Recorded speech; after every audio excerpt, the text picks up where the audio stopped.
Hi friends, welcome back to my YouTube channel. ಯಾರೆಲ್ಲ ನಮ್ಮ ಚಾನಲನ್ನು ಸಬ್ಸ್ಕ್ರೈಬ್ ಮಾಡದೆ ನೋಡ್ತಾ ಇದ್ದೀರಾ, ಪ್ಲೀಸ್ ಸಬ್ಸ್ಕ್ರೈಬ್ ಮಾಡಿ, ಸಪೋರ್ಟ್ ಮಾಡಿ ಫ್ರೆಂಡ್ಸ್. ನಿನ್ನ ಜೊತೆ ನನ್ನ ಕತೆ ನಾಳಿನ ಸಂಚಿಕೆಯಲ್ಲಿ ಏನಾಗುತ್ತೆ ಅಂತ ನೋಡೋಣ ಬನ್ನಿ. ಸಂಚಿಕೆ ಶುರುವಿನಲ್ಲಿ ಭೂಮಿ ಸಾಹೇಬ್ರೆ ಹತ್ರ ಒಂದು ಐಡಿಯಾ ಇದೆ. ಅಜ್ಜಿ ಕೋಪನ ಕಡಿಮೆ ಮಾಡೋದಕ್ಕೆ ಅಜ್ಜಿಗೆ ಇಷ್ಟ ಆಗಿರೋ ತಿಂಡಿನೆಲ್ಲ ಮಾಡಿ ಅವ್ರಿಗೆ ಕೊಟ್ರೆ ತುಂಬಾ ಇಷ್ಟ ಆಗುತ್ತೆ. ಸಾಹೇಬ್ರೆ, ನಿಮ್ಮ ಕೈಯಾರೇನೆ ಇದೆಲ್ಲ ಮಾಡಿಕೊಟ್ರೆ ಅಜ್ಜಿ ತುಂಬ ಖುಷಿ ಪಡ್ತಾರೆ ಅಂತ ಭೂಮಿ ಹೇಳ್ತಾಳೆ. ನಾನು ಮಾಡಬೇಕಾ? ನಾನು ಅಡುಗೆ ಮನೆಗೆ ಹೋಗಿಲ್ಲ, ನಾನು ಹೇಗೆ ಮಾಡೋಕ್ಕಾಗುತ್ತೆ ಅಂತ ಅಜಿತ್ ಹೇಳ್ತಾನೆ. ಸಾಹೇಬ್ರೆ, ನೀವೇನು ಯೋಚನೆ ಮಾಡಬೇಡಿ, ನಾನು ನಿಮಗೆ ಸಹಾಯ ಮಾಡ್ತೀನಿ. ನೀವೆಲ್ಲ ಇದನ್ನ ಅಜ್ಜಿಗೆ ಮಾಡಿಕೊಟ್ರೆ ಅಜ್ಜಿ ಹಾಗೆ ಕರ್ಗೋಗ್ಬಿಡ್ತಾರೆ. ಮೊಮ್ಮಗ ನನಗೋಸ್ಕರ ಅಡುಗೆ ಮಾಡಿದಾನ ಅಂತ ಅವರು ತುಂಬ ಖುಷಿ ಪಡ್ತಾರೆ. ಅದೇ ಟೈಮ್ ನೋಡಿಕೊಂಡು ನಾನು ಬಂದು ಕ್ಷಮೆ ಕೇಳ್ತೀನಿ. ಭೂಮಿ ಹೇಳಿದಾಗ, ನಿನ್ನ ಐಡಿಯಾನ ಚೆನ್ನಾಗಿದೆ, ಸರಿ ಆಯ್ತು. ಹಾಗಾದ್ರೆ ಈ ಕೋಪನ ಕಡಿಮೆ ಮಾಡೋಕ್ಕೆ ಇದೊಂದು ದಾರಿ ಇದೆ ಅಂದಮೇಲೆ ಇದನ್ನ ಮಾಡೇ ಮಾಡೋಣ. ಅಜಿತ್ ಹೇಳ್ತಾನೆ. ಅಜ್ಜಿಗೆ ಏನಿಷ್ಟ ಗೊತ್ತಾ? ಒಬ್ಬಟ್ಟು, ಜಾಮೂನು ಅಂತ ಅಜ್ಜಿಗೆ ಇಷ್ಟವಾದ ತಿಂಡಿ ಎಲ್ಲ ಭೂಮಿ ಹೇಳ್ತಾಳೆ.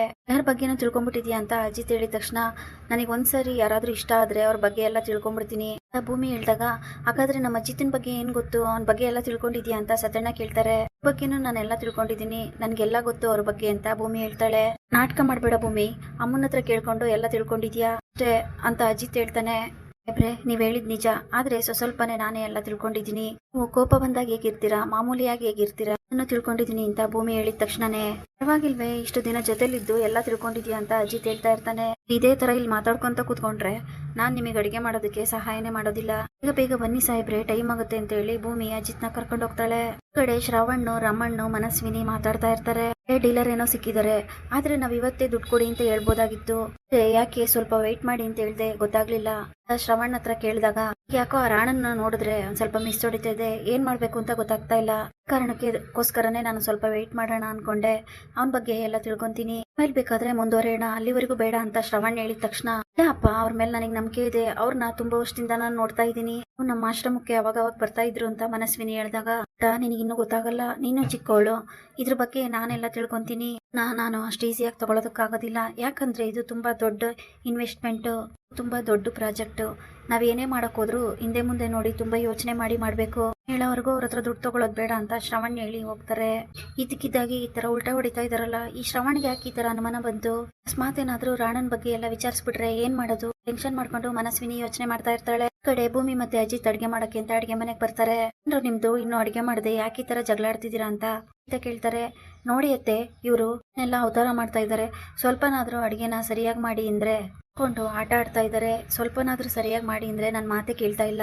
ಭೂಮಿ ಹೇಳ್ತಾ ಇರ್ತಾಳೆ, ಯಾಕೋ ಅಜಿತ ಈ ತರ ಸತಾಯಿಸ್ತಾ ಇದೀಯಾ, ಸುಮ್ನೆ ಇರಬಾರ್ದಾ? ಅಜ್ಜಿಗೆ ಸರಿಯಾದ ಟೈಮಿಗೆ ಊಟ ಕೊಡ್ಬೇಕು, ಸರಿಯಾದ ಟೈಮಿಗೆ ಊಟ ಕೊಟ್ಟಿಲ್ಲ ಅಂದ್ರೆ ಅವರು ಮಾತ್ರ ತಗೊಳೋದಕ್ ಆಗೋದಿಲ್ಲ. ನೀವು ನೋಡಿದ್ರೆ ಮಾತಾಡ್ತಾ ನಿಂತಿದ್ದೀರಲ್ಲ, ಅಡ್ಗೆಗೆ ಒಂದ್ ಸ್ವಲ್ಪನೂ ತಯಾರಿನೇ ಮಾಡ್ಕೊಂಡಿಲ್ಲ. ಸಂಗೀತ ಹೇಳ್ತಿರ್ಬೇಕಾದ್ರೆ, ಅತ್ತೆ ನೀವೇನು ಯೋಚನೆ ಮಾಡ್ಬೇಡಿ, ನಾನಿದ್ದೀನಲ್ವಾ, ನೋಡ್ಕೊಂತೀನಿ, ಇನ್ನೊಂದ್ ಸ್ವಲ್ಪ ಹೊತ್ತಲ್ಲೇ ಅಡ್ಗೆ ಎಲ್ಲ ರೆಡಿ ಆಗುತ್ತೆ, ಆರಾಮಾಗಿರಿಯತ್ತೆ ಅಂತ ಸಂಗೀತ ಹತ್ರ ಭೂಮಿ ಹೇಳ್ತಾಳೆ. ಅಪ್ಪ ನನ್ ಮಗ ಇದೆಲ್ಲ ಮಾಡಿ ಅವನಿಗೆ ಅಭ್ಯಾಸ ಇಲ್ಲ, ಇಲ್ಲೇ ಸರಿ ಅವ್ರ ಅಜ್ಜಿಗೆ ಅಡಿಗೆ ಮಾಡ್ಬೇಕು ಅಂತ ಅಡಿಗೆ ಮನೆಗೆ ಬಂದಿದ್ದಾನೆ, ತಪ್ಪು ಮಾಡಿದ್ರೆ ಹೇಳ್ಕೊಡಮ್ಮ ಅಂತ ಹೇಳಿ ನನ್ ಮಗ ಎಲ್ಲ ಅವ್ರ ಅಪ್ಪನ ತರನೇ. ಸಂಗೀತ ಹೇಳ್ತಿದ್ದಾಗ್ಲೇ ಅಪೇಕ್ಷೆ ಬಂದು, ಅಮ್ಮನ್ ತರ ಅವ್ರ ಮಗಳು ಅಂತ ಹೇಳ್ತಾಳೆ. ಅಮ್ಮನ್ ತರ ಇದ್ದಿದ್ರೆ ನೀನು ನಿನ್ ಗಂಡು ಮನೆಗಿದ್ದು ಮಕ್ಕಳನ್ನ ಎತ್ತಿ ಆರಾಮಾಗಿ ಖುಷಿಯಾಗಿ ಸಂಸಾರ ಮಾಡ್ತಾ ಇದ್ದೆ, ಇಲ್ಲಿ ಬಂದು ತವ್ರ ಮನೇಲಿ ಇರ್ತಾ ಇರ್ಲಿಲ್ಲ ಅಂತ ಸಂಗೀತ ಬೈತಾರೆ. ನೀನ್ ಯಾವಾಗ್ಲೂ ಇದೇ ತರ ಹೇಳ್ತಾನೆ ಇರ್ಬೇಡ, ಹೆಣ್ಮಕ್ಳ ಕಷ್ಟ ನಿನಗೆ ಏನಮ್ಮ ಗೊತ್ತು, ಇರಮ್ಮ, ಪಾಪ ನನ್ನಂತವ್ರು ಎಷ್ಟ್ ಜನ ಇದಾರೋ ಏನೋ. ಅಪೇಕ್ಷೆ ಹೇಳಿದ ತಕ್ಷಣ, ಅಮ್ಮ ಪಾಪದವ್ರು ಹೆಣ್ಮಕ್ಳಿಗೆ ಈ ತರ ಎಲ್ಲ ಸೇರುತ್ತೆ, ಆದ್ರೆ ಇವಳ್ಯಾಕೆ ಈ ತರ ಅನ್ಕೊಂತಿದ್ದಾಳೆ ಅಂತ ನನ್ಗಂತೂ ಗೊತ್ತಾಗ್ತಾ ಇಲ್ಲ. ಅಜಿತ್ ಹೇಳಿದ ತಕ್ಷಣನೇ, ಅಮ್ಮ ಏನ್ ಮಾತಾಡ್ತಾ ಇದ್ದಾನೆ ಬೈದು ಅಪೇಕ್ಷೆ ಅಲ್ಲಿಂದ ಹೋಗ್ತಾಳೆ. ಇಲ್ಲಿ ಭೂಮಿ, ಸಾಹೇಬ್ರೆ ಸ್ವಲ್ಪ ಸುಮ್ನೆ ನಿಂತ್ಕೊಳ್ಳಿ, ನಾನು ನಿಮಗೆ ಸಹಾಯ ಮಾಡ್ತೀನಿ, ಈ ತರ ಮಾಡ್ತಾ ಇದ್ರೆ ಇವತ್ ಪೂರ್ತಿ ಅಡ್ಗೆನೆ ಮಾಡೋಕ್ಕಾಗಲ್ಲ ಅಂತ ಹೇಳಿ ಭೂಮಿ ಅಡ್ಗೆನ ಮಾಡ್ತಾ ಇರ್ತಾಳೆ.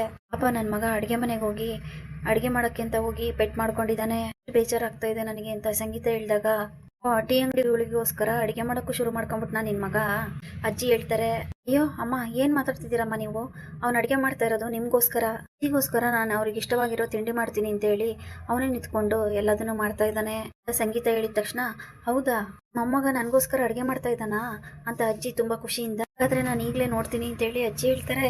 ಸರಿ ಹಾಗಾದ್ರೆ ಈಗ್ಲೇ ಬಂದ್ ನೋಡಿ, ನಿಮಗೆ ಆಶ್ಚರ್ಯ ಆಗುತ್ತೆ, ಇಲ್ಲಿವರೆಗೂ ಯಾರಿಗೋಸ್ಕರನೂ ಈ ತರ ಅಡಿಗೆ ಮಾಡಿಲ್ಲ, ಗೋಸ್ಕರ ಅಂತ ಪ್ರೀತಿಯಿಂದ ಮಾಡ್ತಾ ಇದ್ದಾನೆ ಅಂತ ಸಂಗೀತ ಹೇಳಿದ ತಕ್ಷಣ, ಸರಿ ಆಯ್ತು ಹಾಗಾದ್ರೆ ಈಗ್ಲೇ ಬರ್ತೀನಿ ಅಂತ ಅಜ್ಜಿ ಹೇಳಿ ಹೋಗ್ತಾ ಇರ್ತಾರೆ. ಅಪೇಕ್ಷಾ ಅಜ್ಜಿನ ತಡೆದು, ಏನ್ ಮಾಡ್ತಿದ್ದೀರಾ ಅಜ್ಜಿ ನೀವು, ಈಗೇನಾದ್ರೂ ನೀವು ಅಲ್ಲಿಗೆ ಹೋದ್ರೆ, ನೀವೇನಾದ್ರೂ ಈಗ ಹೋಗಿ ಅಡ್ಗೆ ಚೆನ್ನಾಗಿದೆ ಅಂತ ಹೇಳಿದ್ರೆ ನಾನು ಹೆಂಡ್ತಿನೇ ಮಾಡಿದ್ದು ಹಾಗೆ ಹೇಗೆ ಅಂತ ಅವ್ನ ಹೆಂಡ್ತಿ ಹೊಗಳ್ತಾನೆ, ಆಮೇಲೆ ನೀವು ಅಡ್ಗೆನ ತಿನ್ನೋ ಹಾಗೂ ಇಲ್ಲ ಬಿಡೋ ಹಾಗೂ ಇಲ್ಲ, ಆಗುತ್ತೆ. ಅವರು ಇದನ್ನೆಲ್ಲ ಮಾಡ್ತಾ ಇರೋದು ನಿಮಗೆ ನೈಸ್ ಮಾಡೋದಕ್ಕೋಸ್ಕರ, ಕೋಪನ ಕಡಿಮೆ ಮಾಡೋದಕ್ಕೋಸ್ಕರ. ನಿಮ್ಗೆ ಅಷ್ಟು ಗೊತ್ತಾಗ್ತಾ ಇಲ್ವಾ ಅಜ್ಜಿ ಅಂತ ಅಪೇಕ್ಷೆ ಹೇಳ್ತಾಳೆ. ಓ, ಇಷ್ಟೆಲ್ಲ ವಿಷಯ ಇದೆಯಾ ಅಂತ ಅಜ್ಜಿ ಯೋಚನೆ ಮಾಡ್ತಾ ಇರ್ತಾರೆ. ಹಾಗೇನೆ ಅಜ್ಜಿ ಕರ್ಕೊಂಬರೋದಕ್ಕೆ ಅಂತ ಹೋಗಿ, ಅಜ್ಜಿ ನಿನ್ಗೋಸ್ಕರ ಅಂತ ಫೇವ್ರೇಟ್ ಅಡುಗೆನ ಬಿಸಿ ಬಿಸಿಯಾಗಿ ಮಾಡಿದೀನಿ, ಅವನು ಒಬ್ಬಟ್ಟು ಎಲ್ಲ ಮಾಡಿದೀನಿ ಅಜ್ಜಿ, ತಿಂತಾ ಇದ್ರೆ ಎಷ್ಟು ಚೆನ್ನಾಗಿರುತ್ತೆ ಗೊತ್ತಾ, ಆಹಾ ಬಾ ಅಜ್ಜಿ ಅಂತ ಅಜ್ಜಿ ಕರೆದಾಗ ಅಜ್ಜಿ ಯೋಚನೆ ಮಾಡ್ತಾ ಇರ್ತಾರೆ. ಇಲ್ಲಿಗೆ ಈ ಸಂಚಿಕೆ ಮುಕ್ತಾಯವಾಗುತ್ತದೆ. Thanks for watching.